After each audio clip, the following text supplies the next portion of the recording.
Welcome in. We now welcome on Zach Albaverdi, the senior writer covering the Gators for Gators Online, on Three's Florida affiliate. And Zach, thanks for doing this. Haven't talked to you since I think the Gators came to Austin. We know that was a little bit of a weird week where the game was almost not even the focus with the Napier contract, with I think Mertz and Lagway hurt. A little bit of a weird week, but a lot of things have settled and been some interesting things happening in the swamp since that time. Yeah, that was actually the turning point of Florida's season and maybe even the Napier program after, obviously, that Texas game. They just had no chance of competing against the Longhorns without Lagway. Folks might remember he did go through like pregame warmups and try to make it seem like maybe he was going to give it a go. But after that, however, he did return the following week against LSU. It was coming off the contract, or should I say the vote of confidence from Scott Strickland, and basically saying that Billy would be back, which he made that statement before Florida got blown out at Texas. And then that result happens, and Florida fans are kind of like, I don't know. And, man, to their credit, to Napier's credit, the staff, and obviously the players on the team, they turned it around the last month of the season. They won their last 4 games. They certainly found some success with Lagway at quarterback. And I think more importantly, they started to figure things out on defense and seemed like things were clicking on that side of the ball. So that certainly gave them a lot of momentum going into the offseason. And also, I think just made them internally probably feel more confident about their product and their program at this point. I remember during that game, Texas got up big, but even when Florida scored, they were celebrating. They thought they had done some real stuff, and maybe for that program it was. And that stood out to me, kind of showed how much belief maybe inside the program there still was with Napier. Obviously, Scott Strickland giving the vote of confidence. There's also, I think if people aren't recognizing this, there's been a lot of change as far as university leadership at Florida. They're about to probably add a new president that they're swiping from Michigan. That's right. So that may have had to do with it. All that said, it seems like there's a lot of positive feelings, a lot of confidence with Billy Napier heading into this year. Is that the case? And why do you think that the program put all their chips into the basket to support Napier heading into 2025? Yeah, thinking back on it at the time, that Strickland made that decision. It was kind of one that I don't want to say was questioned, but at the same time, I would say that it was needed. Like, Florida was kind of going through a period where they weren't having a lot of success on the recruiting trail. That there was some negativity out there, kind of just as far as coaches negatively recruiting against them and some of the issues that they had throughout the season. But at the same time, and I think it's important to kind of revisit just how many injuries Florida had dealt with, last year. Despite those injuries, and obviously the ones that stand out the most were at quarterback, you could tell even with that Texas game that Florida was getting better over the course of the season. They just were not competitive against Miami and Texas A&M.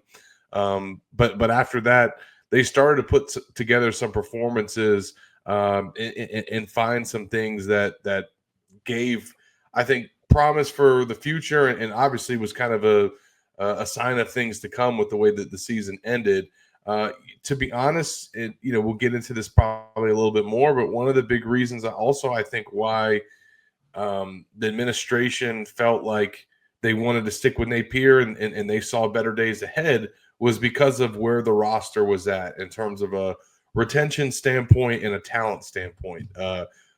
There's no doubt that he has upgraded Florida's roster, especially at some key positions, and then also has been able to retain a lot of Florida's top players. You don't see them losing many guys to other programs that are coming in and poaching Florida's best players. And then especially this offseason, Florida was obviously able to keep guys from not really going anywhere that they were really counting on for 2025, but they also got a lot of their juniors and redshirt juniors to decide to come back for 2025. And a lot of that had to do certainly with NIL and Florida making an investment from that standpoint. I think some of it too was these guys saying, hey, like, I felt something special at the end of last season. I got a chance to come back and play another year with DJ Lagway.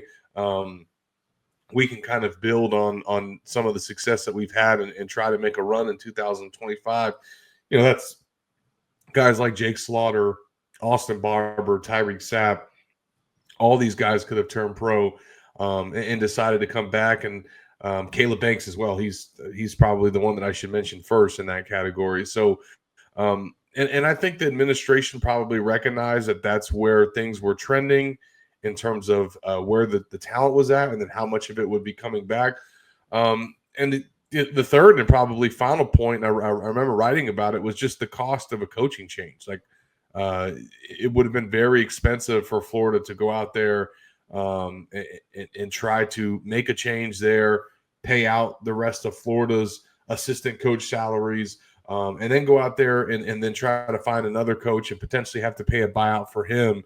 You know, the other thing that complicated things a little bit in that last cycle was early signing day, if you remember, was actually on December 4th last year. And usually that's like around mid-December, and it was much earlier. And then secondly, the transfer portal window had been reduced from 45 days to 20 days. And it ran from December 9th through December 28th. So point being is if you were to make a coaching change, that new coach would not have a lot of time to then turn around and try and salvage a recruiting class, get some players out of the portal. It would be a quick turnaround.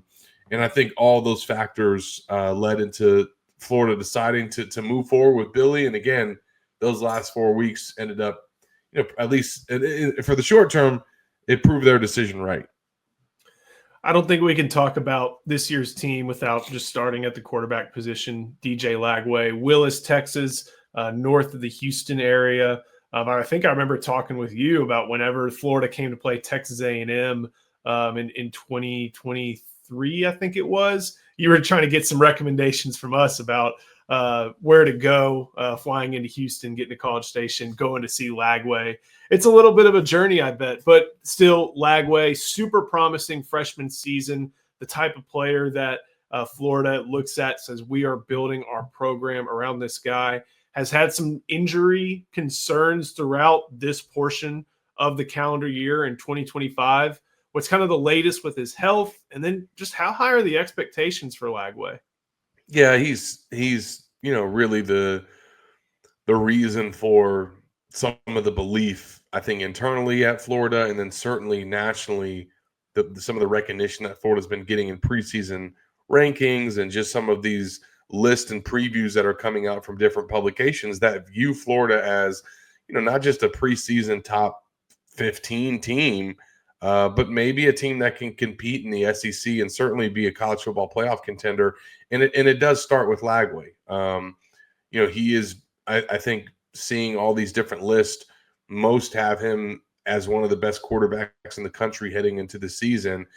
And he's still just a sophomore who's only started a handful of games. And while he's performed very well with the time that he's got, he still has so much room to grow and get better. And that's something that's exciting about his game. Certainly the concern has been his injury situation and the fact that he did not throw during spring camp, which was a little bit of a surprise to open up practices. The good news for Florida and for him is that, one, it seems like this was done precautionary. You know, if he had to have thrown or they needed to have him go out there and tough it out in a game-like setting, he probably could have. And this was done as a precaution to one, let his shoulder heal. More importantly, allow it to potentially get more strength. And for this lingering shoulder injury that he has to not be something that flares up or deals with inflammation as much during this next season. And they're hoping that if his shoulder can get strengthened, that would set him up for more success in the fall. So that's kind of been their game plan. But now they've come out of camp and in the spring, and We first reported at Gators Online back on April 27th that DJ Lagway had resumed throwing for the first time in months with his trainer in Jacksonville. And then the day after we released that story at Gators Online, Lagway put a video of himself throwing on his social media, and Florida fans just went absolutely nuts. All he was doing was just throwing a simple pass inside a facility, but I think it was a sight that Florida fans were happy to see. And we actually learned from Billy Napier this week in an interview that he did that Lagway is now up to throwing 3 times a week. They expect him to be full go for OTAs. So right now it seems like things are trending in the right direction. And if his shoulder has progressed to the point that this hopefully is not something that is bothering him throughout the year, and his hamstring is healed as well, I mean, we're going to see a much better version potentially of DJ Lagway when we did that last month of the season, when he was recovering from a hamstring injury, but also dealing with this shoulder injury that was kind of nagging throughout the year. If that's better and his hamstring is healed, it'll be interested to see what he can do. I'm just going to say, guys, you probably need a fiduciary financial advisor. And I've got the guy for you. His name is David McClellan with Forum Financial. He works broadly and deeply with his clients as a financial life coach. And he should know something about coaching because he won several national championships as a swimmer for the University of Texas. He specializes in financial planning and has contributed numerous articles to Kiplinger on the topic of retirement tax bombs. So contact David today to be your fiduciary financial planner and schedule a 1-hour consultation to assess your financial situations.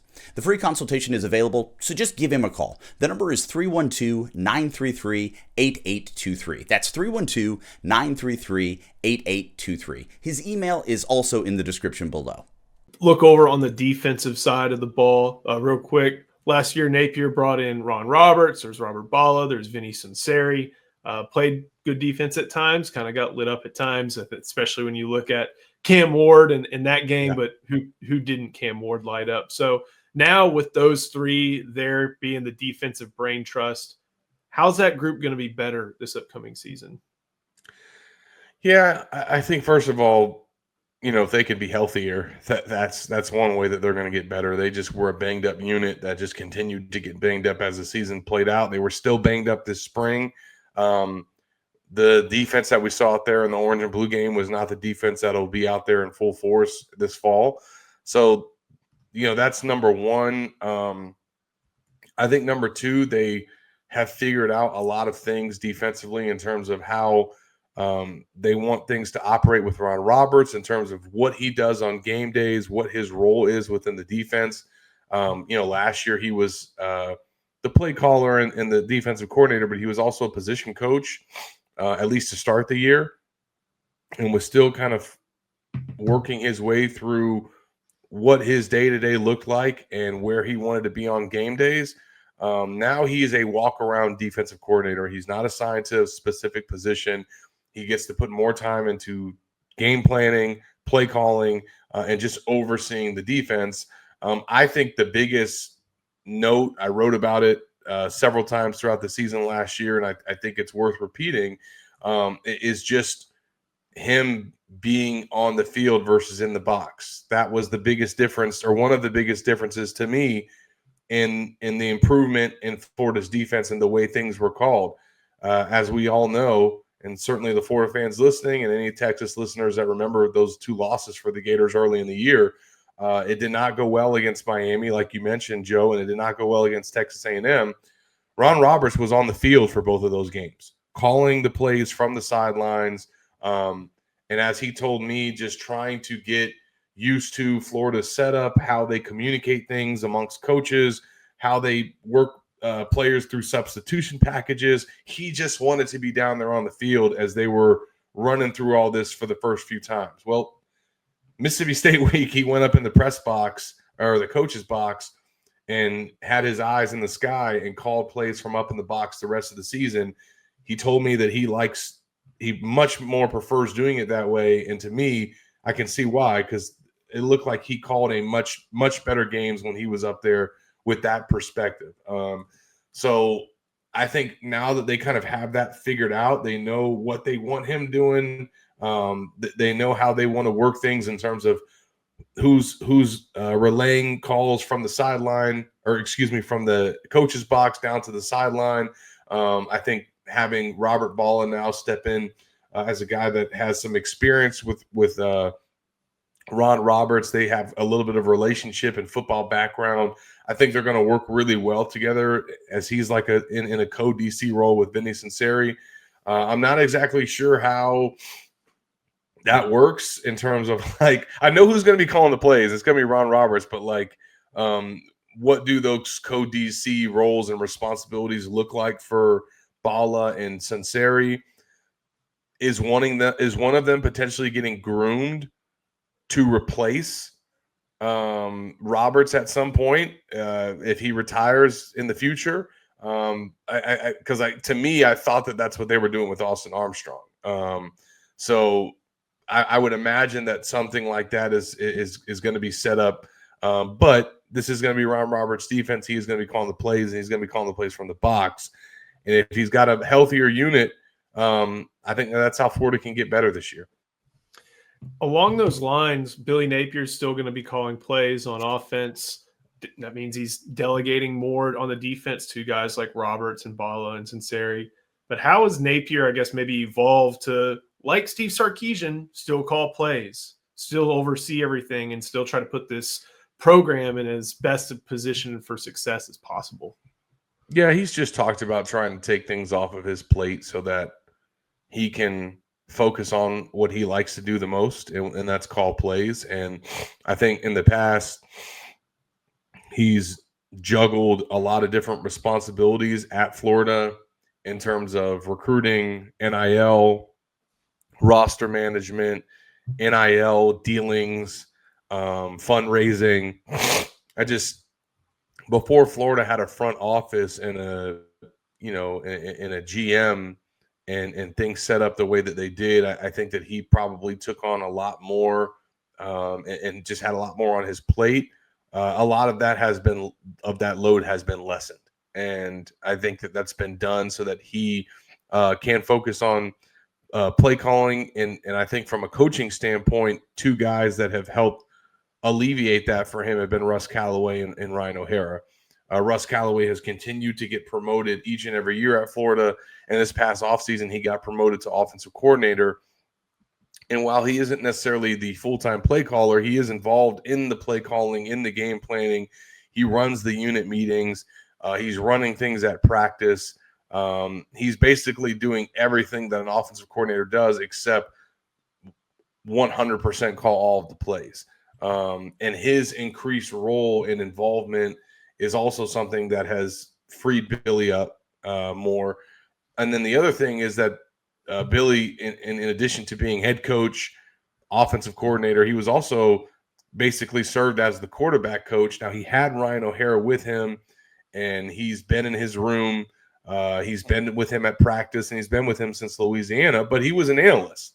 So he was limited in what he could do and how much he could coach the guys, and his involvement in the team, in the position room at quarterback. All those restrictions got lifted last year. He got promoted from analyst to now assistant coach. He is the official quarterback coach. He has the room. He runs everything, and he does more coaching and hands-on work with the players, which therefore it means Billy has to do less. So talking to Billy about this and hearing from all these different people involved in his product, that's kind of how they've been trying to work this thing out so that he can put a better product out there on the field. So I had the first one I had done in this series, I had talked to Ohio State, and I think everybody kind of realizes that Ohio State had a big year in 2024 because of who they retained. You have Jeremiah Smith. Yeah, you have Caleb Downs. But when you keep Travion Henderson and Donovan Jackson and Lathan Ransom and so many guys, and you bring in a Will Howard, it really helps your program. It seems like with Florida, we're talking about a lot of different guys, not who left and who's coming up in the wings, but guys who stayed. Is that the case with how things worked for the Gators this offseason? And is there a lot of excitement because of those guys they were able to keep in the swamp? No doubt. And I think there was also some concern there about if some of those guys would make the jump and how difficult it would be to replace some of those. But you look at where Florida kind of ranks in terms of how their players stack up nationally, according to some of the the rankings from sites like On3 and Pro Football Focus. A lot of the guys that are viewed as not only Florida's top players, but some of the top players in the country are guys that could have turned pro after the 2024 season and decided to come back this year. I think the one that sticks out the most and probably would have went highest in the draft is Caleb Banks, a guy who really came on at the end of the year, had some great performances against LSU and Ole Miss, then dealt with an injury, missed the Florida State game, missed the bowl game, has also missed all of spring with this foot injury that he's been dealing with. So, and I don't know how much of that maybe impacted his decision to not go through the draft process, knowing that he was going to be injured and recovering.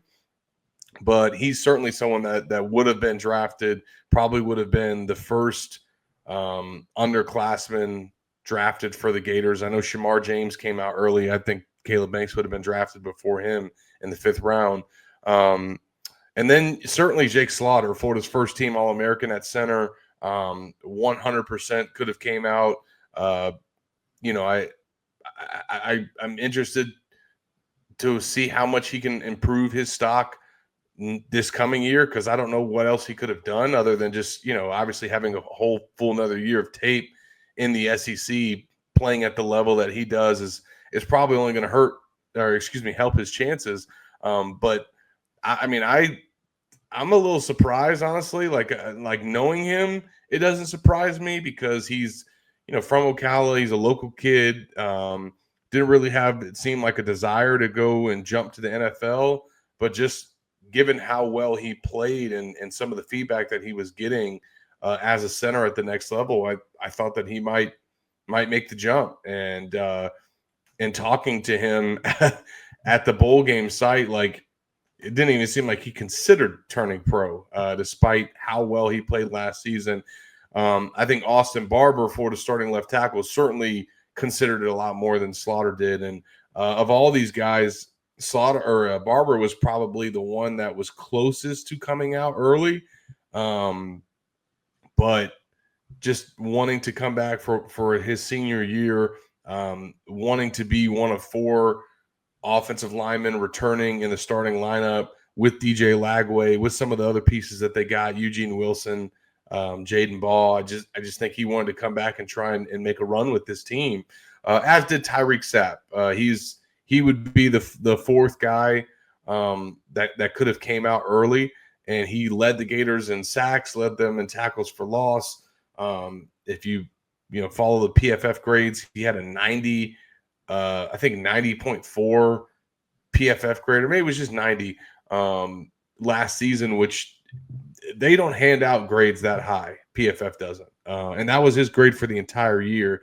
It was the highest graded defender that Florida had in a season since Jonathan Grenard in 2009. So that's kind of how elite Sapp was playing last year, and he was the final guy that made a decision on whether or not he was going to come back to school or turn pro. He kind of waited literally until the last day of the deadline before he came out and decided to come back to school. So you're talking about your starting defensive tackle, your starting edge rusher, strong side defensive end, your starting left tackle, and your starting center. If you lose half of those guys, this is a different looking up front on both sides of the ball. If you lost all of them, we're talking about a complete rebuild there in the trenches. So to get those guys back was a big deal for Florida. And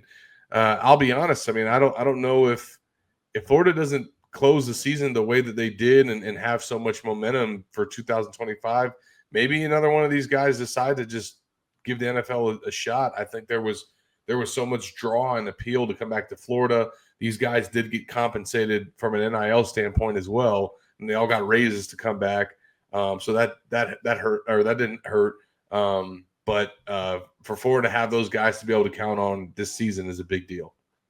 I guess kind of the last thing we got Texas has not traveled to Gainesville since 1940. It's been a long time. That game was in December, which I'm trying to figure out how that even worked way Yeah. back then. They haven't matched up in the postseason. They just really, two teams that have not crossed paths throughout each's great history within college football. So for Texas fans who are going to make their way to Gainesville this upcoming year, what are some things they should look out for, try when they're there, travel tips? I know Orlando or Jacksonville is where a lot of people are probably going to filter through to get there, but where should people go, or what should people do once they get into Gainesville? Yeah, what's the date for that game? It's still I have my banner wrong, and now I feel like an idiot. It's October 4th, not October 14th. So October 4th is when Texas is going to be heading to the Swamp. Yeah, so I mean, obviously, to get outdoors, you're still going to be getting good weather here in the Gainesville area. I mean, I'm an outdoors guy, so I like going out around this area to some of the different things that you can do. If you've never been to Gainesville or the Gainesville area, there's some pretty cool sites that you can go to. I live out here in Alachua, High Springs area, which is about 30 minutes outside of Gainesville, and there's a bunch of springs out here that you can go to and check out. It's just incredible scenery. You got Payne's Prairie in like kind of right outside of Gainesville. That is an incredible just prairie to go to, and you can walk around, and there's wild horses and buffalo out there. It's pretty cool. There's a butterfly rainforest, which is on campus at UF. Really cool spot next to the Museum of Natural History. That's a good spot if you're into that stuff. And then there's a couple other outdoor things. There's a Devil's Mill Hopper, which is a huge sinkhole that goes really, really deep that you can walk down. It's kind of cool to see. Bring your hiking boots maybe for that one. And then this place called Kanapaha Botanical Gardens is just an incredible, just garden area where you can walk around for about a half hour and just see incredible stuff. If you want to see some gators, you can go to Lake Alice. They have gators there. And then also Sweetwater Wetlands Park. Gators all over that place as well. So, and then food-wise, Satchel's is kind of a spot that a lot of people like to come to, for pizza. If you're looking for a good steak, Embers Woodfire Grill in Gainesville is about as good as it gets. Spurrier's Gridiron Grill has a really good steak, and honestly, if you're coming here as a college football fan, especially for that game, if you're going to go to any restaurant, Spurrier's is probably the best thing to go to as a college football fan, just because it literally is like a museum of all the different things that Spurrier has accomplished throughout his career. But yeah, those are some of my favorites. Certainly just the tailgate scene in Gainesville on game day is really fun. Parking can be hard, but that's any college town, any SEC town. Night kick. I think that's what everybody's hoping for, to maybe get that full experience. So should be a whole lot of fun.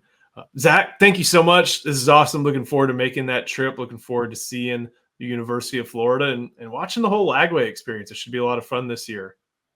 Yeah, can't wait for it, man. Football will be here before we know it.